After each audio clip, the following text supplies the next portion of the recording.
June 1 മുതൽ രാജ്യത്ത് സാമ്പത്തിക നയങ്ങളിൽ സുപ്രധാന മാറ്റങ്ങൾ പ്രാബല്യത്തിൽ വന്നു.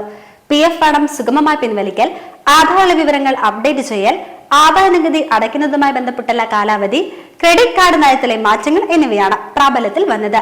ഇനി PF പണം വേഗത്തിൽ പിൻവലിക്കാം. എങ്ങനെയാണെന്നല്ലേ? എംപ്ലോയീസ് പ്രൊവിഡന്റ് ഫണ്ട് ഓർഗനൈസേഷന്റെ പുതിയ ഡിജിറ്റൽ പ്ലാറ്റ്ഫോമായ EPF 3.0 നിലവിൽ വന്നു. ഇതോടെ ഉപഭോക്താക്കൾക്ക് ATM, UPI എന്നിവ വഴി PF പണം പിൻവലിക്കാൻ സാധിക്കും. ക്ലെയിം സെറ്റിൽമെന്റ് 3 ദിവസത്തിനുള്ളിൽ പൂർത്തിയാകും. നേരത്തെ ഒരാഴ്ചയോളം ഇതിന് ആവശ്യമായി വന്നിരുന്നു. എളുപ്പത്തിൽ PF ബാലൻസ് പരിശോധിക്കാനും മറ്റു ബാങ്ക് അക്കൗണ്ടിലേക്ക് ഫണ്ട് ട്രാൻസ്ഫർ ചെയ്യാനും ഈ പ്ലാറ്റ്ഫോമിലൂടെ ഇനി സാധിക്കും. ഉപഭോക്താക്കളുടെ പരാതി അതിവേഗത്തിൽ പരിഹരിക്കാനുള്ള സൗകര്യവും പുതിയ പ്ലാറ്റ്ഫോം ഒരുക്കുന്നുണ്ട്. അടൽ പെൻഷൻ യോജന, PM ജീവൻ ബീമ യോജന, ശ്രീനിക് ജൻധൻ യോജന തുടങ്ങിയ കേന്ദ്ര സർക്കാരിന്റെ പദ്ധതികളും ഇൻഷുറൻസുകളും EPF 3.0 ഡിജിറ്റൽ പ്ലാറ്റ്ഫോം വഴി ബന്ധിപ്പിക്കാനുള്ള സൗകര്യവും ഒരുക്കിയിട്ടുണ്ട്. ATM-ൽ നിന്ന് PF പണം പിൻവലിക്കാനുള്ള നടപടിക്രമം എങ്ങനെയാണ്? എംപ്ലോയീസ് പ്രൊവിഡന്റ് ഫണ്ട് ഓർഗനൈസേഷന്റെ കീഴിൽ PF അക്കൗണ്ട് ഉടമകൾക്ക് പിൻവലിക്കൽ കാർഡുകൾ നൽകും. അത് ബാങ്കിന്റെ ATM കാർഡിന് സമാനമായിരിക്കും. ഈ കാർഡ് അക്കൗണ്ട് ഉടമകളുടെ PF അക്കൗണ്ടുമായി ബന്ധിപ്പിക്കും. നിങ്ങൾക്ക് പിൻവലിക്കാൻ താല്പര്യമുള്ള തുക ഏതായാലും അത് ഓൺലൈനായി ക്ലെയിം ചെയ്യേണ്ടി വരും. ഇപ്പോൾ 90% ക്ലെയിമുകളും ഓട്ടോമേറ്റഡ് ആണ്.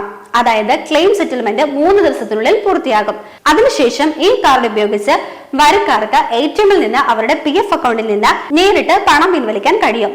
നിങ്ങൾ നൽകുന്ന കാരണത്തെ ആശ്രയിച്ചായിരിക്കും നിങ്ങൾക്ക് എത്ര PF അക്കൗണ്ട് ബാലൻസ് പിൻവലിക്കാൻ കഴിയുക എന്നത് കാണാൻ സാധിക്കുക. ഈ ശതമാനം മൊത്തം PF ബാലൻസിന്റെ 50 മുതൽ 90% വരെയാകാം. ഫോം 60 പ്രകാരം നികുതി സർട്ടിഫിക്കറ്റ് സമർപ്പിക്കുന്നതിനുള്ള അവസാന തീയതി 2025 ജൂൺ 15-നാണ്. ശമ്പളം വാങ്ങുന്ന ജീവനക്കാർക്ക് തൊഴിലുടമകൾ നൽകുന്ന സർട്ടിഫിക്കറ്റ് ആണിത്. ഫോം 60 പ്രകാരം അവരുടെ ശമ്പളത്തിൽ നിന്ന് നികുതി ഈടാക്കുന്നുവെന്ന് തെളിയിക്കുന്ന രേഖയാണിത്.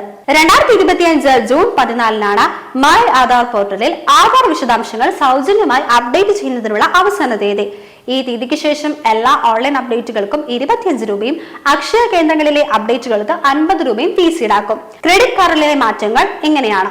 2025 ജൂൺ മുതൽ ക്രെഡിറ്റ് കാർഡ് ഫീസും നിയമമാറ്റങ്ങളും ഏർപ്പെടുത്തും. HDFC bank, Tata new infinity, Tata new plus credit card ഉടമകൾക്കുള്ള ലോൺസ് ആക്സസ് നയം 2025 ജൂൺ 10 മുതൽ HDFC ബാങ്ക് പരിഷ്കരിക്കും. പുതുക്കിയ നയം അനുസരിച്ചുള്ള നേരിട്ടുള്ള കാർഡ് സേവകൾക്ക് പകരം ത്രൈമാസ ചെലവിനെ അടിസ്ഥാനമാക്കിയുള്ള വൗച്ചറുകൾ വഴിയാണ് ലോഞ്ച് ആക്സസ് അനുവദിക്കുക. ഇനി ആക്സിസ് ബാങ്കിന്റെ നോക്കാം. 2025 ജൂൺ 20 മുതൽ ആക്സിസ് ബാങ്ക് അതിന്റെ റിവാർഡ് ക്രെഡിറ്റിൽ ഘട്ടം ഘട്ടമായുള്ള ക്രമീകരണങ്ങൾ അവതരിപ്പിക്കും. ചില കാർഡുകൾക്കുള്ള റിവാർഡ് പേയ്മെന്റുകൾ, ക്യാഷ് ബാക്ക്, ലോഞ്ച് ആക്സസ്, ചെലവ് എന്നിവയിലെ മാറ്റങ്ങൾ ഈ ക്രമീകരണങ്ങളിൽ ഉൾപ്പെടുത്തുന്നു. ഇനി അടുത്തത് SEBI നിയമങ്ങളിലെ മാറ്റങ്ങൾ നോക്കാം. മ്യൂച്വൽ ഫണ്ടുകളുടെ കട്ട് ഓഫ് ടൈം ജൂൺ മുതൽ SEBI മാറ്റി. മുമ്പ് അർദ്ധരാത്രിയിലായിരുന്നു കട്ട് ഓഫ് ടൈമെങ്കിൽ ഇപ്പോൾ അത് ഓഫ്ലൈൻ ഇടപാടുകൾക്ക് ഉച്ചയ്ക്ക് 3 മണിയായും ഓൺലൈനിന്റേത് 7 മണിയായും നിശ്ചയിച്ചിട്ടുണ്ട്. ബാങ്കുകളുടെ ക്രെഡിറ്റ് കാർഡ് ചാർജുകളിലും മാറ്റങ്ങൾ വരുത്തിയിട്ടുണ്ട്.